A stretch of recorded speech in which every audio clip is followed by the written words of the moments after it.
after reacting to George Michael and finding out that he was a part of a duo before he became a very successful solo act, everybody said, "Yo, you gotta, you should listen to Wham at some point."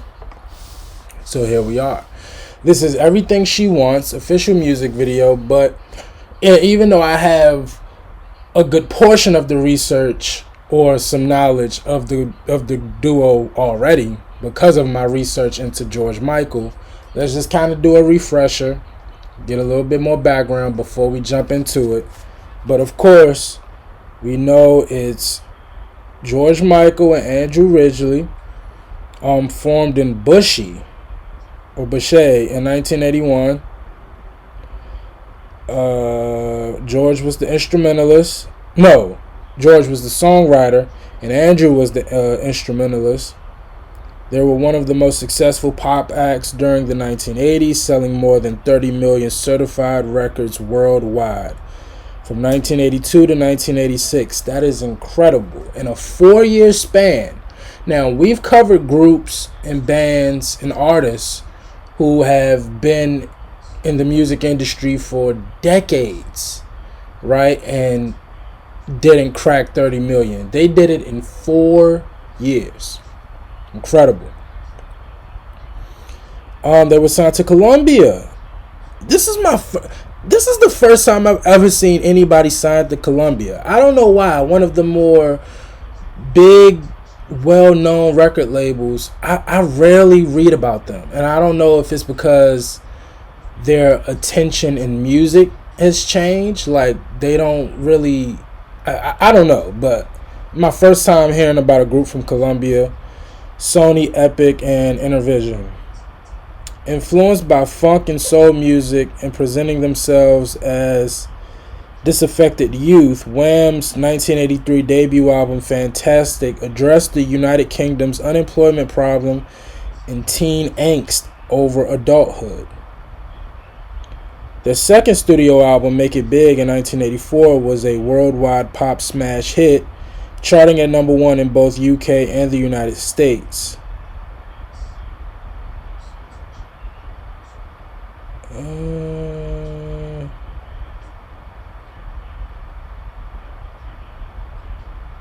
Okay.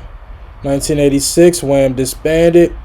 Michael was keen to create music targeted at a more sophisticated adult market rather than the duo's primarily teenage audience. Before going their separate ways, a farewell single, The Edge of Heaven. Right, I remember reading about that. Gotcha. So, 4 years isn't long enough for me to call them legends, and we all know what George Michael became as a solo artist. But I mean, you can't deny it, and it sounded like they were they finished it on their own merit. It wasn't a situation of an artist kind of got played out and people weren't feeling them no more. George just kind of ended it. So the fact that they probably had a potential run that could have gone longer at that level of success, that's very impressive. And that's, shout out to George. Now, granted, we read about it all the time where a particular artist of a group or a duo or whatever, a band, they kind of step away from a really successful group and do their own thing. But it takes a lot of balls to walk away from something that successful and do your own thing, when it would probably make the most sense to stick with what's working. So, pretty crazy story. But this is Everything She Wants, official music video. We'll do the song research afterwards, but let's get into it.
So off rip, I already understand. Well, this is only one song, but I already understand or hear the drastic difference in Careless Whisper, right?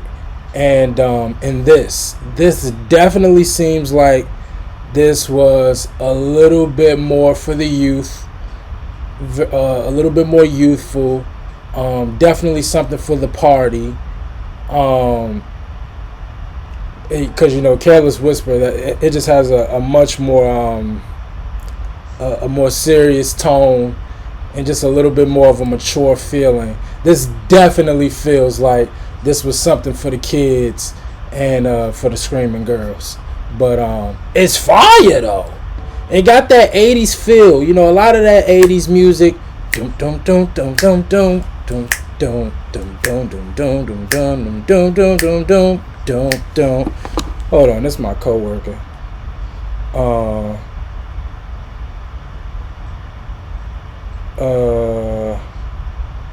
okay. Let me. I'm gonna reply to her in a minute. But yeah, it definitely just got that 80s bop, that 80s that poppy 80s sound. So you could definitely tell this was more so for the kids, but I like it. But I guess George was tired of it. I completely understand. But this is fire.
George, I'm not gonna lie, he might have one of my favorite voices, and I love that not ad lib, but that uh uh uh uh uh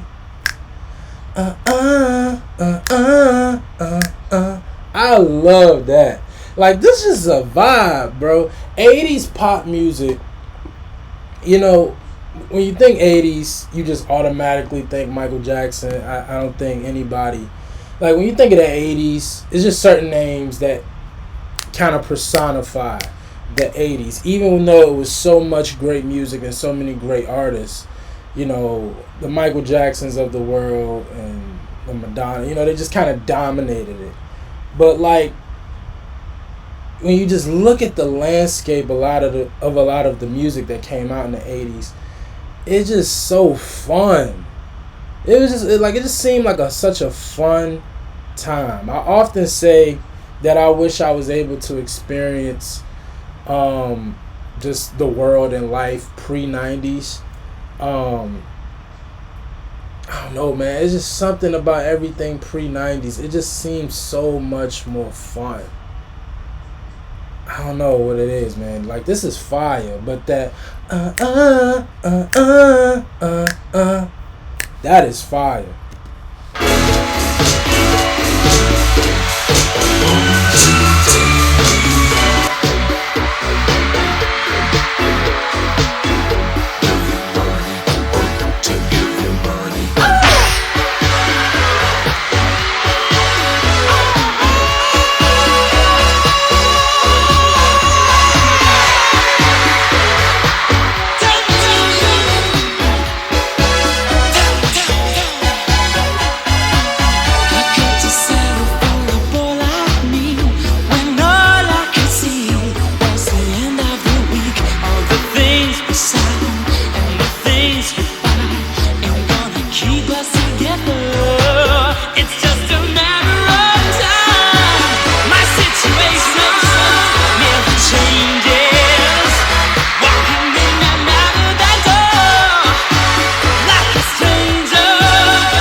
Loaded.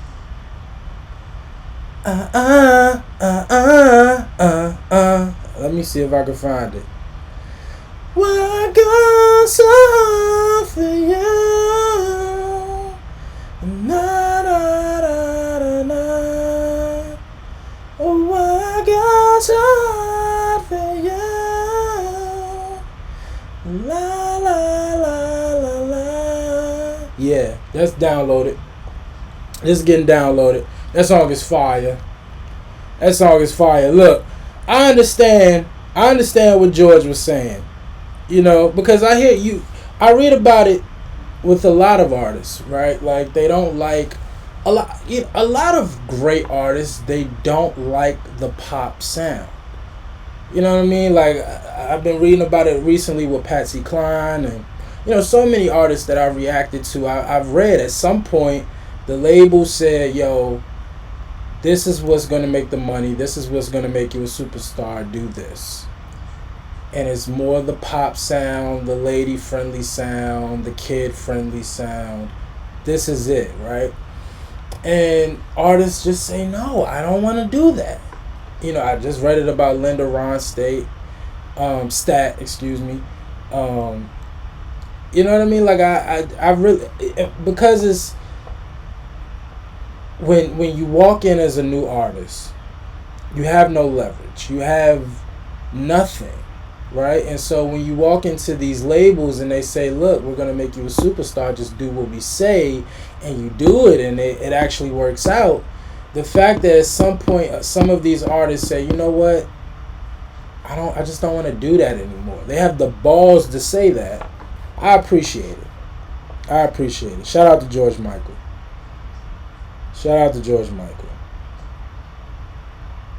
Released on Epic Records in 1984.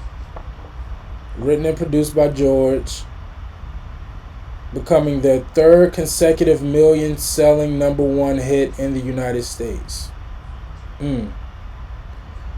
recorded in London.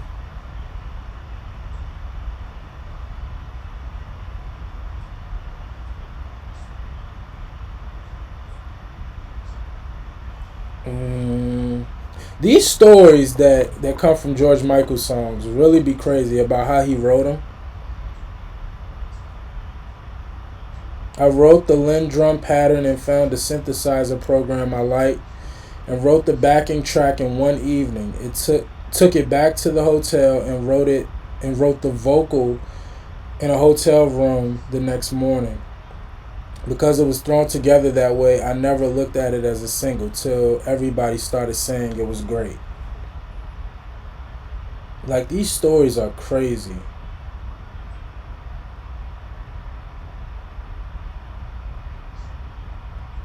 Despite being credited as a Wham track, it's also a departure in the sense that Michael recorded the track entirely by himself,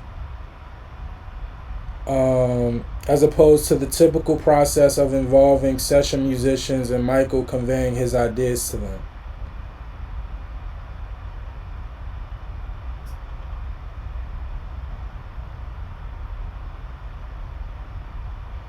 He added that both songs were all made on one synthesizer, referring to a Roland Juno 60. Okay. Went gold in the US, silver in the UK.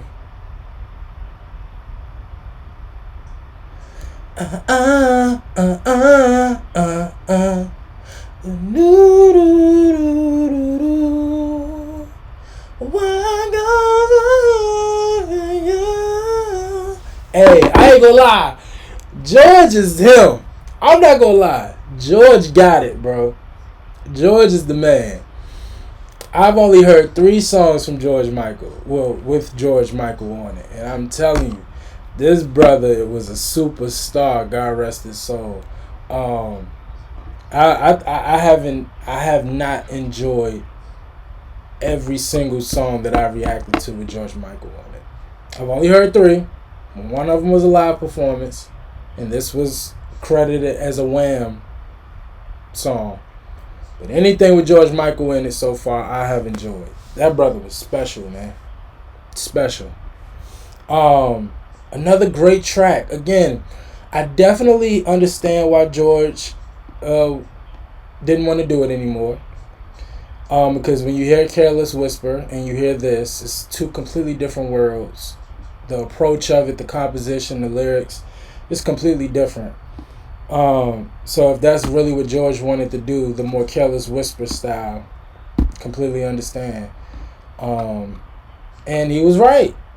We all know what Careless Whisper did, and we all saw what his career ended up being when he left. So credit to George, man. Credit to George. But I gotta keep it 100. This song was fire too. So yeah, hey, I guess anything with George Michael on it, it was gonna work. But I love both. I love both versions. But this song right here is fire.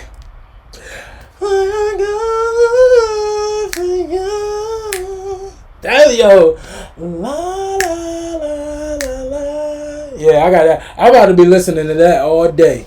That's gonna get me through my work day. For real. But look, y'all let me know what else from Wham or George Michael I need to check out. I definitely will. Just leave it in the comments section or subscribe to Patreon. That's the fastest way to get it to me. And I'm definitely going to check it out, alright? But as always, like, comment, and subscribe. I appreciate y'all for watching. Until next time with Wham. Peace.